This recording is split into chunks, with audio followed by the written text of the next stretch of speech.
natin kay Julie? Actually, nakakatawa kasi alam ko naman na yun yung itatanong na lahat sa akin, especially dun sa title, di ba? Well, hindi ko pa siya pagtawagang asawa kasi hindi pa naman kami kasal. So, syempre dun tayo sa, kagaya ng show, sa legal tayo, di ba? And kung itatanong niya po kung kailan ako magpapakasal, mas gugustuhin ko naman po na mas surprise ko si Jules kasi baka mas una niyo pa po malaman. Di ba? So, kailangan caught off guard siya.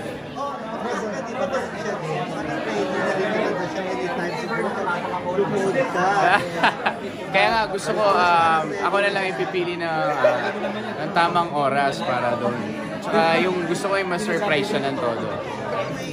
Ibang level na yung Yes, ibang level. And sobrang secure, sobrang happy. Kitang-kita naman kung gaano ko siya kamahal. In God's perfect time. God's perfect. Sobrang secure yung parang pinaghahandaan na ba ninyo? Matagal na po ako naghahanda, actually. Isang pa doon, financial, kayo ba? Well, ever since naman po talaga, meron naman. Mag-guide yung manager ko pag wala akong ipon. Joints daw, joints. Hindi. Wala pang ganun. Pag mag-asawa na. Pero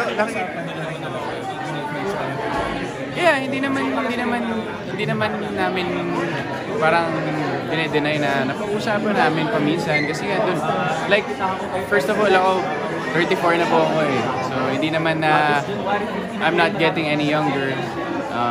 Doon na rin naman papunta ang lahat and alam naman ang lahat, yun nga kung gaano ko siya kamahalin. For me, alam ko na si Julie na talaga yung gusto kong makasama mo. Nagkakasundo na kayo sa wedding extension?